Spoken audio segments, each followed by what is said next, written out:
And the jury has reached a partial verdict in the Sean Diddy Combs federal sex trafficking trial. We're going to go live to CB Cotton outside the courthouse with more. And CB, you've been there from the beginning. And for those people who haven't been watching me, could you characterize what the trial has been about and what we are about to get from the verdict? Hey, Dana, great to be with you. So this is another explosive moment in the courtroom during this 2-month-long trial. Jurors announcing this afternoon that they were unable to reach a unanimous decision on count one, the most serious charge in this case, racketeering conspiracy. Jurors sent back a note just before 4:30 local time this afternoon to let the court know that they had reached a verdict on counts 2 through 5, but could not reach a unanimous decision on count one. Again, the most serious charge in this case. Right now, the judge is talking with both sides about what to do next. He has told the courtroom he does not want to give a partial verdict. So now he's weighing two other options, which would be sending the jury back to continue deliberations or giving some version of an Allen charge, which would be, which in most cases would be instructing the jurors to go back and continue deliberations on the count that they can't reach a consensus on. So right now we're waiting to learn more from inside the courtroom. But I can tell you when this note was sent back today, it's the 6th note between the 2 days of deliberations.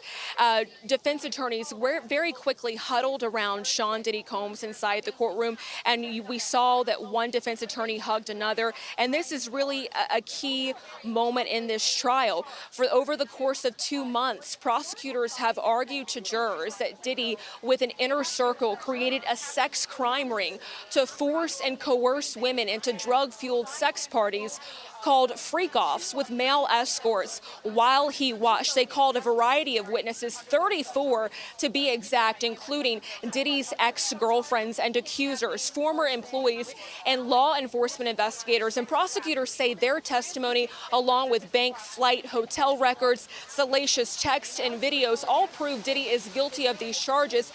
The defense, of course, takes a much different stance. Defense attorney Mark Agnifilo, in his closing argument, told jurors this is an exaggerated case, and he repeatedly called it a false trial. He insisted that all the sexual encounters were consensual, and he painted these accusers as women who have agency. In fact, he said about ex-girlfriend Cassie Ventura, he described her as a woman who likes to have sex, and he said good for her. So you just right there, it paints the difference, the stark difference between the arguments in this case. And right now, the latest that we're learning from inside the courtroom is that jurors are unable to reach a verdict on count one, racketeering conspiracy, the most serious charge. If Diddy were to be found guilty on that charge, he could spend the rest of his natural life behind bars. I'd say the next most serious charge in this case is sex trafficking by force, fraud, or coercion. Now, we don't know how jurors have decided on those charges of sex trafficking, but if he were to be found guilty on those charges, the next most serious, he could spend up to 15 years in prison, up to life in prison. So 15 years to life in prison. And then the last charge is transportation to engage in prostitution. We also know jurors reached a unanimous consensus on that charge. We have seen a lot of action here outside the courtroom, a lot of activity.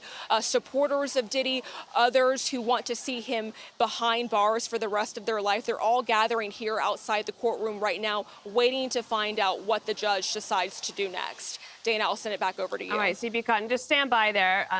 We have Harold Ford Jr., Rosanna Scotto, Joey Jones, Greg Gutfeld, and myself, Dana Perino. So Harold Ford Jr., it's great to have you around the table. So we have breaking news.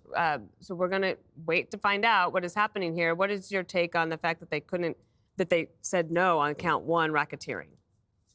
I have not, admittedly, I've not followed the case very closely. I've seen and read some of the headlines. I'm going to be as interested as anyone to see what this judge does. I mean, I read it where the first count was the most important. CB certainly reinforced that. So we'll see what the judge does. Okay, Rosanna. So the prosecution called dozens of witnesses. The defense, when it came to their turn, called no one. In the summation, Diddy's defense called this a modern love story between Diddy and Cassie. And anybody who saw the footage of Cassie getting beaten up in the hallway, I'm sorry, if that's a modern love story, I don't want to be a part of it. But a hung jury, possibly on the RICO count, which carries the biggest sentence so far. That would be life in prison. The sex trafficking and prostitution, I think, carries maybe 10 to 15 years if he's convicted on those counts. We will see how that works out. But I mean, his family is there in the courtroom right now. Diddy has been calm, cool, and collected. At one point, you know, he was signaling to the jury, making eye contact. The judge at one point told him to stop. But for the most part, Diddy sat there with his lawyers, made notes, and like I mentioned, not one single witness did they call, which said a lot.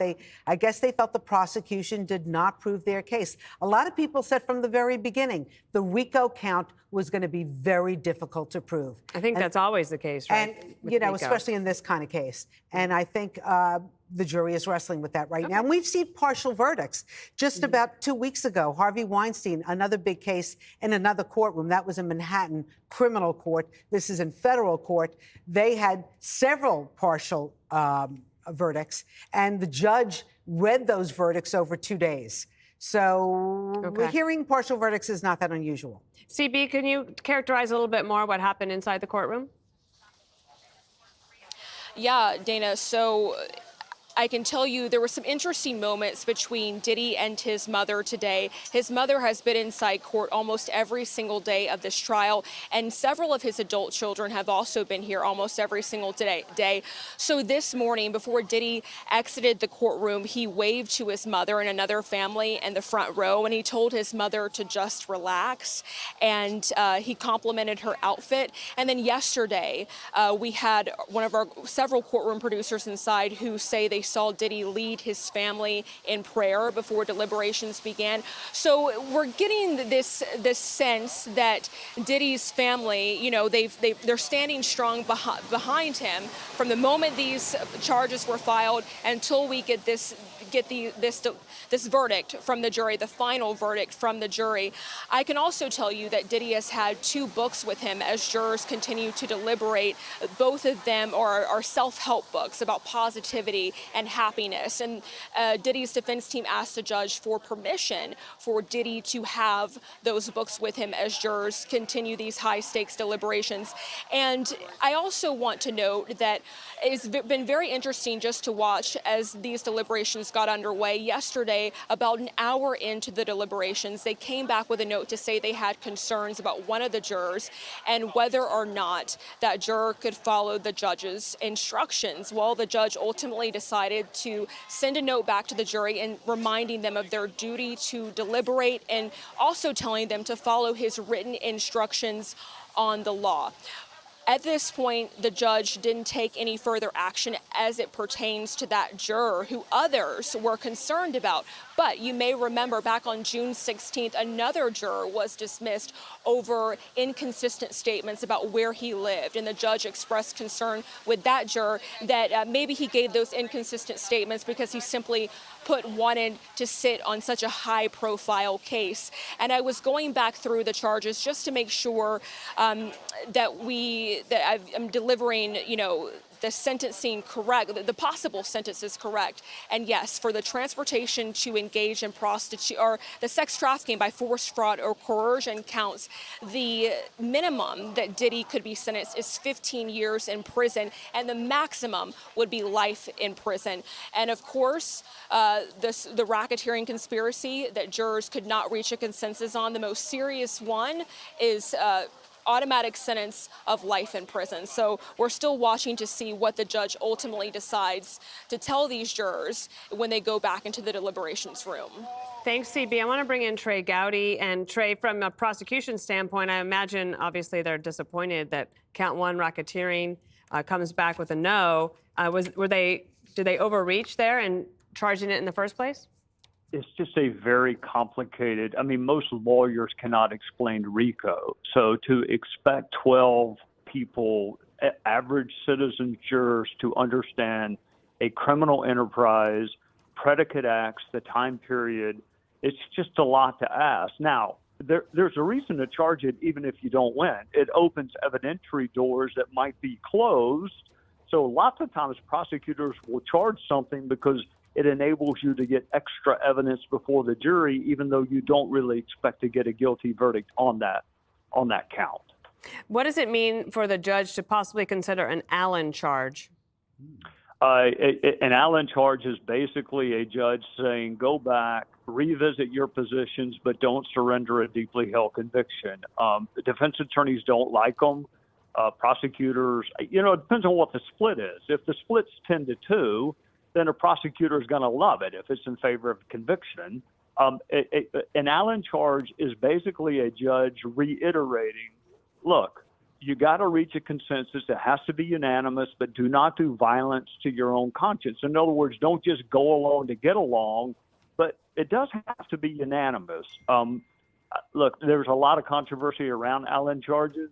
Defense attorneys don't like them because they benefit from a hung or split jury, whereas prosecutors only win if they're unanimous. And we're bumping up against, I imagine the jury wants to get home, right? They've been at this trial for quite a while, and we have the 4th of July coming up, so that might also be on their minds? That's always on their minds. I don't think they were sequestered. It's really on their minds when they are sequestered, but you can't talk about it. You're not supposed to. Whether they do or not is open to debate. I really think it is more the complexity of the charge. I mean, if you listen, Dana, if you sit in a courtroom, even as a lawyer, and listen to the jury instructions, they're hard for the lawyers to follow. And sometimes the judges won't send the jury instructions back into the jury room. So you're having to remember the elements. Now, this judge may have sent his instructions back, but really you just have the exhibits in the indictment, and you're trying to understand this complex thing called a continuing criminal enterprise. That's hard. Like sex trafficking, they can get their head around. Prostitution by force, interstate commerce, you can get your head around. RICO is complicated. Prosecutors fall in love with it. It's kind of the darling of their nursery. I don't know what you get from RICO that you can't get from just an ordinary conspiracy charge, which is what most of us did. We didn't go with RICO. We went with just a garden variety conspiracy. What do you think about the defense basically just not even calling witnesses, saying we're done here? And I guess they assumed that the jury would think that the prosecution didn't prove the case beyond a reasonable doubt? That's high stakes poker. Usually when the defense does not call witnesses, that defendant is called an inmate. And I've said that my entire career. That's a fancy way of calling someone an inmate. You've got to give the jury a reason for reasonable doubt. And to simply say the prosecution hasn't met its burden, most jurors don't really understand what that burden is. I mean, if I told you have to prove something to me beyond a reasonable doubt, you're thinking on a numerical scale. Does that mean 90%, 95%? It's certainly not 100% because you can't prove anything to that. So you got to give the jury a reason for doubt. And if you don't put up a very significant defense, all you do is cross-examine government witnesses, then you're going to be an inmate.